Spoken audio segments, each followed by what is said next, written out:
நமஸ்காரம்.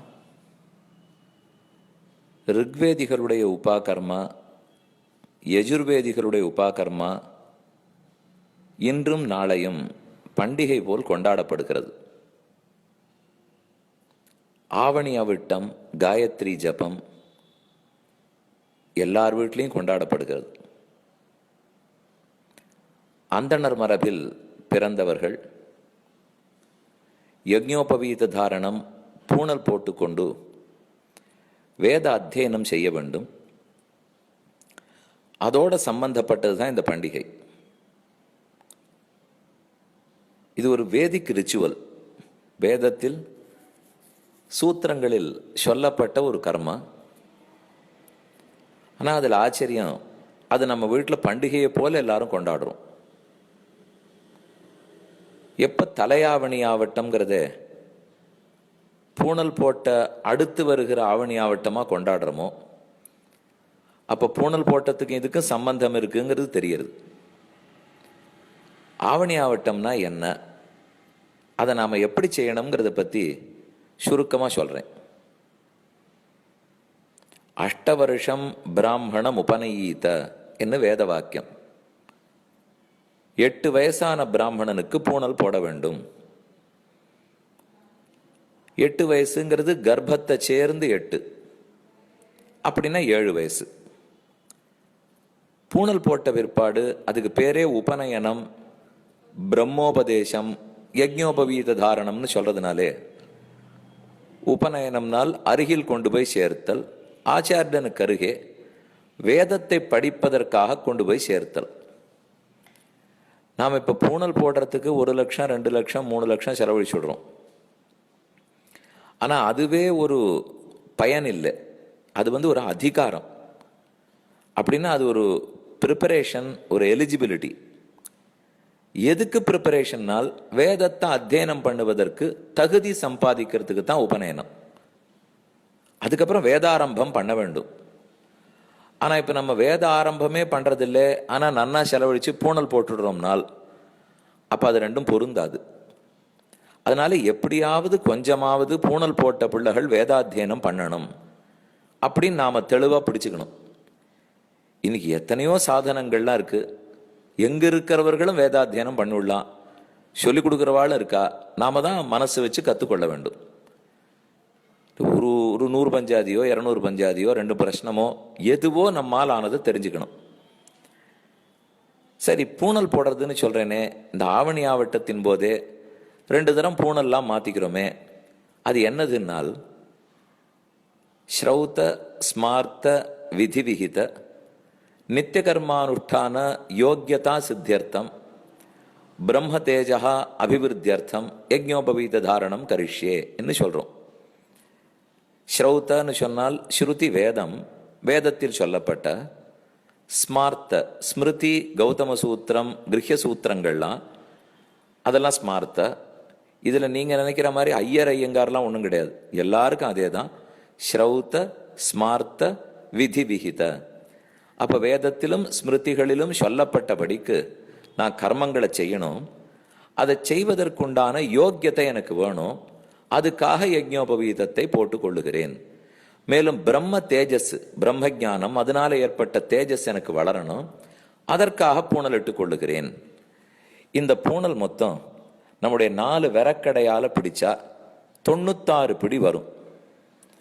ஒரு பிரம்மச்சாரி பிள்ளை பூணல் போட்டுக்கிறான்னால் அவனுக்கு மௌஞ்சி தாரணம் முக்கியம். முஞ்சி புல்லால ஒரு பிரியாட்டம் பண்ணி இடுப்புல 3 சுத்து சுத்துறா. இந்த 3 சுற்றுங்கிறது ரிக்வேதம், யஜுர்வேதம், சாமம் என்கிற 3 வேதத்தை குறிக்கும். நாம் போட்டுருக்கிற பூணல்ல 3 பிரி இருக்கும். அது நம்மக்கிட்ட இருக்கிற சத்தம், ரஜஸ், தமசு, முக்குணத்தை குறிக்கும். அதில் 3 இழைகள் இருக்கும். அது நமக்கு இருக்கிற 3 கடன்களை சொல்லும். ரிஷிகளுக்கு கடன்பட்டிருக்கோம், பித்திருக்களுக்கு கடன்பட்டிருக்கோம், தேவர்களுக்கு கடன்பட்டிருக்கோம். அந்த கடனெல்லாம் தீர்க்கணும். அதுக்காகத்தான் இழை 3. அதை போல 4 விரக்கடையா 96 தரம் அளந்தா இந்த 3 பிரியும் வரும். இது யக்ஞோபவீதம். இப்போ ஆவணி ஆவட்டம்னா என்னன்னு சொல்றேன். எந்த நாளில் தொடங்குகிறோமோ அதுக்கு உபக்கிரமணம். உபக்கிரமானாலே தொடங்குதல் அர்த்தம்.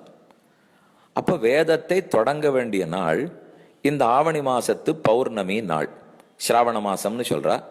இதனுடைய பௌர்ணமி அன்னைக்கு நம்ம வேதத்தை தொடங்கணும். அதுவும் சொல்றது சுவாத்தியாயோ அத்தியேதவ்யா, அவனவன் தன் வேதத்தை அத்தியனம் பண்ண வேண்டும். விப்ரஹா மாசான் அர்த்த பஞ்சமான் அதீத, அரை மாசத்தோட சேர்ந்து 5 அப்படின்னா 4.5 மாசம் அத்தியனம் பண்ண வேண்டும். பாவணி பௌர்ணமியில ஆரம்பிக்கிற இல்லையோ, அதுலேருந்து 5 மாசம் தை பௌர்ணமி, அதுல முதல் ஆவணி பௌர்ணமியில தொடங்கினா அந்த கிருஷ்ணபக்ஷத்தை விட்டுடணும். பாக்கி இருக்கிற 4.5 மாசம் தான் வேதத்தை அத்தியனம் பண்ணணும். அதுக்கப்புறம் 7.5 மாசம் இருக்கும் இல்லையோ வருஷத்துல, அந்த 7.5 மாசங்களில் சுக்லபக்ஷத்துல எல்லாம் அத்தியனம் பண்ண வேதத்துக்கு திருவ சொல்லணும். கிருஷ்ணபக்ஷத்துல எல்லாம் வேதத்தினுடைய அங்கங்கள், இதிகாச புராணங்கள் அதெல்லாத்தையும் வாசிக்க வேண்டும். இப்படிதான் படிக்கணும்னு விதிச்சிருக்கு. ஆனா இவன் கத்துக்கணுங்கிற ஆர்வத்திலே தை மாசம் பௌர்ணமி அன்னைக்கு வேதாத்தியனத்தை நிறுத்தலையாம். நிறுத்தாம தொடர்ந்துட்டான். அது தொடர்ந்ததுனால ஒரு தோஷம், குற்றம் வந்துடுது. அந்த தோஷத்துக்கு பிராயஷ்சித்தமா தான் இந்த ஹோமம், ஜபம், காண்டரிஷி தர்ப்பணம் இதெல்லாத்தையும் பண்றதாகவும் ஒரு கருத்து உள்ளது. அதனாலதான் நம்ம சங்கல்பம் பண்ணிக்கிச்சே, தைஷ்யாம் பௌர்ணமாஸ்யாம் அத்தியாய உற்சர்ஜன அகரண பிராயஷ்சித்தார்த்தம் சம்பத்சர பிராயஷ்சித்தார்த்தம். அந்த தை மாசத்து பௌர்ணமியிலே வேதாத்தியனத்தை நான் நிறுத்திருக்கணும். நிறுத்தாம தொடர்ந்து பண்ணிவிட்டேன், அதனாலே அது தப்பா போச்சு. அதுக்காக ஆண்டுதோறும் பிராயஷ்சித்தம் பண்றதுக்காக நான் இப்ப பண்றேன். அப்ப ஆவணி பௌர்ணமியிலே வேதத்தை படிக்க தொடங்க வேண்டும். ஆச்சாரியன் தொடங்கி வைப்பார். அதனால நாளைக்கு யாரெல்லாம் இப்ப ஆவணி ஆவட்டம் பண்றோமோ அவர்கள் வெறும் தர்ப்பணம் பண்ணி அது மட்டும் இல்லை, இப்போ வேதம் ஆரம்பிக்க வேண்டும். அதுதான் ரொம்ப முக்கியம். உபக்கிரமணம்னு சொன்னாலே தொடங்கிறது. அப்ப உபாகர்மாங்கிறது தொடங்குதல். அந்த தொடங்கறதுக்காகத்தான் காண்ட ரிஷி தர்ப்பணம் பண்றோம். வேதத்தை தொடங்கணும்னா அதற்குரிய ரிஷிகள் எல்லாம் இன்வோக் பண்ணணும் இல்லையோ, அவர்களுடைய அருள் வேணும். அதுக்கு தான் காண்ட ரிஷி தர்ப்பணம். அதுக்கு அங்கமாத்தான் நம்ம ஜபமே பண்றோம். காமோ கார்ஷீத் மன்யுர கார்ஷீத். நான் பண்ண என்ன தப்பா இருந்தாலும் காமத்தால தப்பு பண்ணிவிட்டேன், கோபத்தால தப்பு பண்ணிவிட்டேன், நான் பண்ணலே, பகவானே என்னை மன்னித்துக்கொள் அப்படிங்கிறதுக்காக நம்ம 1008 108ன்னு கணக்கு வச்சுன்னு பண்றோம். எங்க தந்தையார் வேடிக்கையா சொல்லுவார், இப்ப இந்த ஆவணி ஆவட்டம் பண்றோம், வாஸ்தவம் கொஞ்சம் ரொம்ப ரிச்சுவலிஸ்டிக்கா படுத்து போல் இருக்கு. ஏன்னா நான் ஆவணி மாசத்திலே வேதாத்தியனம் ஆரம்பிச்சு தை மாசத்து பௌர்ணமியில அதை நிறுத்தாம இருந்து அதுக்கு பிராயசித்தம் பண்றதுக்காக இப்ப நம்ம காமோகார்ஷித்துன்னு ஜபம் பண்ணிட்டு இருக்கோம். நம்ம தான் ஆரம்பிக்கவே இல்லையே, அப்புறம் எங்க நிறுத்துறது?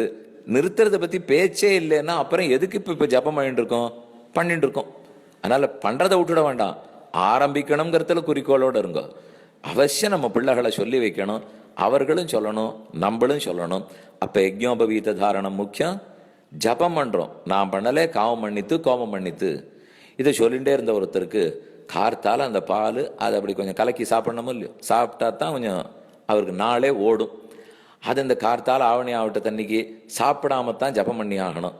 அவர் கணவருக்கு ஒரே கோபம், 7:30 மணிக்கு முடிச்சிருவேன், சரியா 7:25க்கு நீ பாலை கொண்டு வந்து பக்கத்தில் வச்சிடணும் அப்படின்னு சொல்லிட்டார். அன்னைக்கு பார்த்து பால் ரொம்ப நாழியா போச்சு. அவர் ஜபத்தை முடிச்சுட்டார், 7:45 ஆச்சு, அவ கொண்டரல.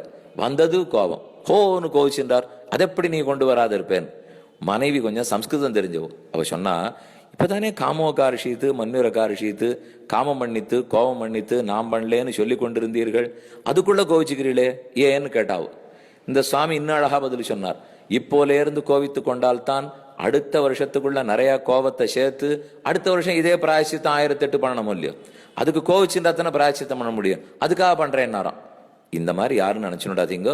வேத ஆரம்பத்தோட தொடர்பு எழுதிது கண்டிப்பா ஆரம்பிக்கணும். நம்ம குழந்தைகளுக்கும் சொல்லி வைக்கணும். யஜ்ஞோபவீதமே எத்தனையோ ஏற்றம் படைத்தது, அதனுடைய உபாகர்மா இது. அப்படின்னா வேதத்தை தொடங்குவதற்காக நமக்குன்னு வேதங்களும் சூத்திரங்களும் விதிச்சு வச்சிருக்கு. எத்தனையோ செலவழிச்சு பூணல் போடுறோம். அதை விட முக்கியம் வேதாரம்பம். என்ன, வேதத்தை ஆரம்பிப்பதற்கு தகுதி கொடுக்கறதுக்கு தான் பூணல் கல்யாணமே நடக்கிறது. அப்ப தகுதியை வாங்கினுட்டு ப்ராசஸுக்கே வரலன்னா பண்ண வேண்டியதுக்கு வரணும் இல்லையோ, அவசியம் இதை ஞாபகம் வச்சுன்னு செய்யுங்க. இதற்கப்புறம் மறுநாள் காயத்ரி ஜபம், அது 1008 பண்றோம், சமித்தோட சேர்த்து பண்ணுகிறோம். இந்த ஆவணி ஆவட்டின் போராவது சமிதா தானத்தை விடாம குழந்தைகளை பண்ண சொல்ல வேண்டும். இதன் இம்பார்ட்டன்ஸ் அவளுக்கும் சொல்லி கொடுத்தாக வேண்டும். நாமும் தெரிஞ்சுப்போம், கண்டிப்பா அத்தியனம் பண்ணணும் அப்படிங்கிறது கூறுகிறேன்.